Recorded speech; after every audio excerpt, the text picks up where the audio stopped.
የቴዲ አፍሮ እንቅስቃሴ የሚያቆመው ጠፋ።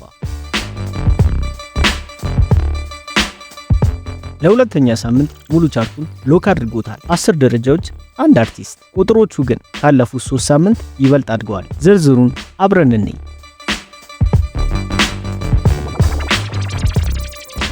በቁጥር 10 ደረጃ ላይ የምናገኘው በባለፈው ሳምንት በ8ኛ ደረጃ ላይ የነበረው ጀንበርን ነው። ዘፈኑ በዚህ ሳምንት 2 ደረጃዎችን ዝቅ ብሏል። በቁጥር በምናይበት ጊዜ ባለፈው ሳምንት 842000 እይታ የነበረው ጀንበር በዚህ ሳምንት 636000 አዳዲስ እይታዎችን አስመዝግቧል። ምንም እንኳን ሳምንታዊ እይታው መጠነኛ ቅናሽ ቢያሳይም በአጠቃላይ በ3 ሳምንት ውስጥ ግን 9.6 ሚሊዮን እይታ ላይ ደርሷል። ይህ ዘፈን 10ኛ ደረጃ ላይ ተገኘ ማለት ቻርቱ ምን ያህል ጥብቅ እንደሆነና ቴዲ አፍሮ አሁንም ዙፋኑን እንዳላስደፈረው ትልቅ ማሳያ ነው።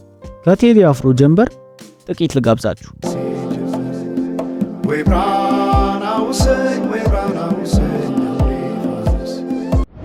በቁጥር 9 ላይ በባለፈው ሳምንት ያልነበረ በዚህ ሳምንት ቻርቱን የተቀላቀለ አዲስ ሙዚቃ እናገኛለን። እሱም ተወዳጅ ነው። ይህ ሙዚቃ ባለፈው ሳምንት በቶፕ 10 ዝርዝራችን ውስጥ ባይካተትም በዚህ ሳምንት ግን በከፍተኛ ፍጥነት አድጎ 9ኛ ደረጃን ይዟል። በ7 ቀን ውስጥ ብቻ 657000 አዳዲስ እይታዎችን አስመዝግቧል። ይህ ሙዚቃ ባለፈው ሳምንት በ9ኛ ደረጃ ላይ የነበረውንና 1.80 ሚሊዮን እይታ የነበረውን ጽዮን ሙሽራዬን በመተካት ነው ወደ ዝርዝር ውስጥ የገባው። ተወዳጅ በአጠቃላይ በ3 ሳምንት ውስጥ 5.2 ሚሊዮን እይታ ላይ ደርሷል። ምንም እንኳን እንደ ሌሎቹ ሙዚቃዎቹ ብዙ ሚሊዮን እይታዎችን ባያስቆጠረም ግስጋሴው ግን አሁንም ቴዲ ቻርቱ እንደዘጋው ያሳያል።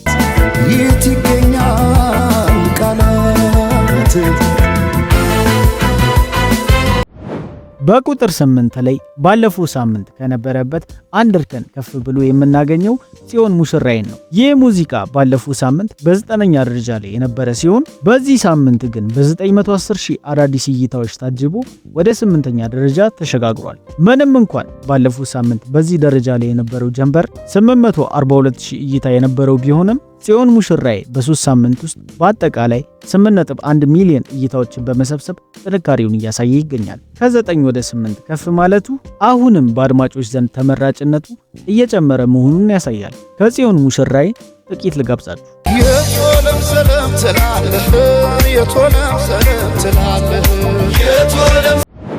በቁጥር 7 ደረጃ ላይ የምናገኘው ባለፈው ሳምንት በ6ኛ ደረጃ ላይ የነበረውን ብልሽታን ነው። ይህ ሙዚቃ በዚህ ሳምንት አንድ እርከን ዝቅ ብሎ ይገኛል። በቁጥር ስናየው ደግሞ ባለፈው ሳምንት በዚህ ደረጃ ላይ የነበረው ታየኝ 1.120 ሚሊዮን እይታ የነበረው ሲሆን ብልሽታ በዚህ ሳምንት 934000 አዳዲስ እይታዎችን አስመዝግቧል። ምንም እንኳን ሳምንታዊ እይታው ከሚሊዮን በታች ቢወርድም በአጠቃላይ በ3 ሳምንት ውስጥ ግን 7.1 ሚሊዮን እይታ ላይ ደርሷል። ይሄም የሚያሳየው የቴዲ አፍሮ አልበም ውስጥ ያሉት ሙዚቃዎች እርስ በርስ እየተገፋፉ ደረጃዎችን እየተቀያየሩ መሆኑን ነው። ከቴዲ አፍሮ ብልሽታ ጥቂት ልጋብዛችሁ።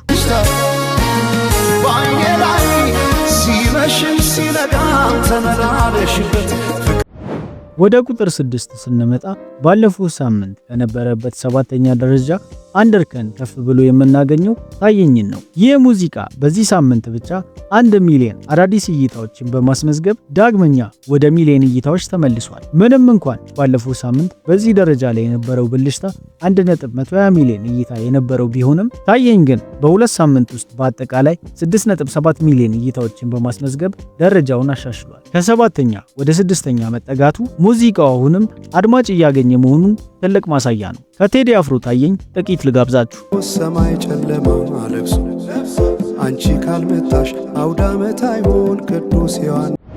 ወደ ቁጥር 5 ስንመጣ ባለፈው ሳምንት በነበረበት ደረጃ ላይ ረግቶ የምናገኘው መርከብን ነው። ይህ ሙዚቃ በዚህ ሳምንት ብቻ 1.3 ሚሊዮን አዳዲስ እይታዎችን አስመዝግቧል። ምንም እንኳን ባለፈው ሳምንት በዚሁ ደረጃ ላይ ሆኖ 1.54 ሚሊዮን እይታ የነበረው ቢሆንም አሁንም ሚሊዮን እይታዎችን ማግኘቱ የሚደነቅ ነው። መርከብ በ3 ሳምንት ውስጥ በአጠቃላይ 8.4 ሚሊዮን እይታዎችን ሰብስቧል። ደረጃውን ጠብቆ መቆየቱ አልበሙ አሁንም ሚዛኑን እየጠበቀ መሆኑንና የአድማጮች ቋሚ ምርጫ መሆኑን ያሳያል። ከመርከብ ጥቂት ልጋብዛችሁ።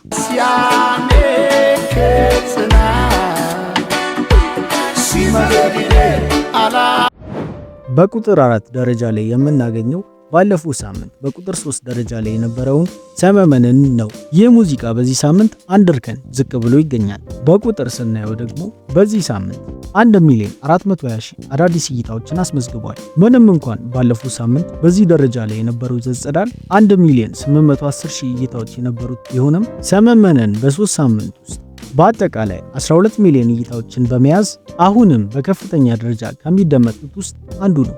የደረጃው ዝቅ ማለት አልበሙ በሌሎች ዘፈኖች እያሳየ ባለው ከፍተኛ ግስጋሴ ምክንያት ነው። ከሰመመነን ጥቂት ልጋብዛችሁ።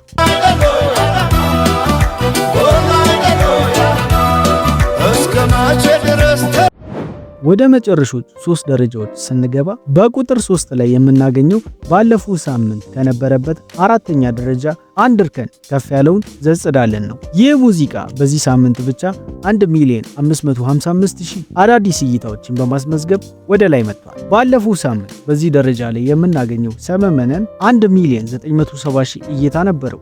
ዘጸዳል ግን በአሁን ሰዓት ሌላ ትልቅ ሪከርድ ሰብሯል። በ3 ሳምንት ውስጥ ብቻ በአጠቃላይ 10 ሚሊዮን እይታዎችን በማስመዝገብ የአልበሙን ቁንጮ ስራዎች ተርታ ተሰልፏል። ደረጃውን ማሻሻሉ አሁንም አድማጮች ዘጸዳልን ተመራጭ ሙዚቃቸው ማድረጋቸውን ማሳያ ነው። ከቴዲ አፍሮ ዘጸዳል ጥቂት ልጋብዛችሁ።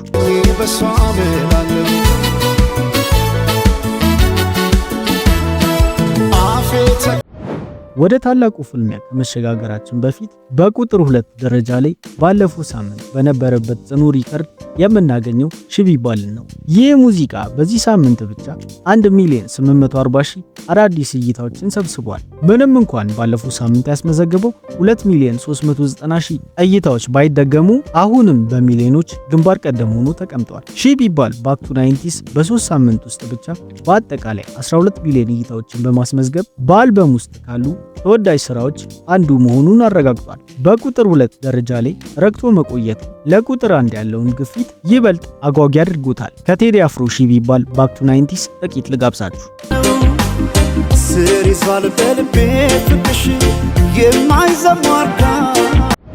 የደቢ ባርስ ቢልቦርድ የሳምንቱ ቁንጮ ለሁለተኛ ተከታታይ ሳምንት በቁጥር 1 ደረጃ ላይ የነገሰውን ዳስጣልን ነው። ይህ ድንቅ ስራ በዚህ ሳምንት ብቻ 2.80 ሚሊዮን አዳዲስ እይታዎችን በማስመዝገብ የንጉስነቱን ዘውድ አጥብቆ ይዟል። ምንም እንኳን ባለፈው ሳምንት 2,970,000 እይታ ቢኖረውም አሁንም በዚህ ሳምንት 2 ሚሊዮን እይታ በማግኘት በብቸኝነት እየመራ ይገኛል። ዳስጣል በ3 ሳምንት ውስጥ ብቻ በአጠቃላይ 24 ሚሊዮን እይታዎችን በማስመዝገብ የማይታመን ሪከርድ አስመዝግቧል። ቴዲ አፍሮ በኢትዮጵያ ሙዚቃ ያለውን የበላይነት ያረጋገጠ ነው። ከቴዲ አፍሮ ዳስጣል ጥቂት ልጋብዛችሁ።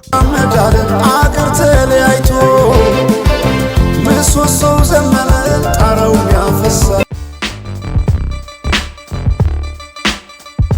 የዚህ ሳምንት የደቢ ባርስ ቢልቦርድ ቻርት ይህንን ይመስል ነበር። ቴዲ አፍሮ አሁንም 10-0 በመምራት ፍጹም የበላይነቱን አስመስክሯል። ዳስጣል ለሶስተኛ ሳምንት በዙፋኑ ላይ ሲቀመጥ፣ ዘጸዳል ደግሞ በ10 ሚሊዮን እይታዎች ታጅቦ ወደ ላይኛው ተርታ መጥቷል። ለመሆኑ በቀጣይ ሳምንት ዳስጣል ከዙፋኑ ላይ የሚያስነሳው አዲስ ዘፈን ይኖር ይሆን ወይስ ለአራተኛ ሳምንት ቴዲ አፍሮ ቻርቱ እንደዘጋው ይቀጥላል? የእናንተን ግምት ኮሜንት ላይ አስቀምጡልኝ። ቪዲዮን ከወደዳችሁ ላይክ ማድረጋችሁን አትርሱ። በየሳምንቱ የሚወጡ አዳዲስ የቢልቦርድ መረጃዎች እንዲደርሷችሁ ደግሞ ሰብስክራይብ በማድረግ የደወል ምልክቷን ተጫኑ። በሚቀጥለው ሳምንት በአዲስ መረጃዎች እስክንገናኝ ድረስ በሰላም ያቆየን።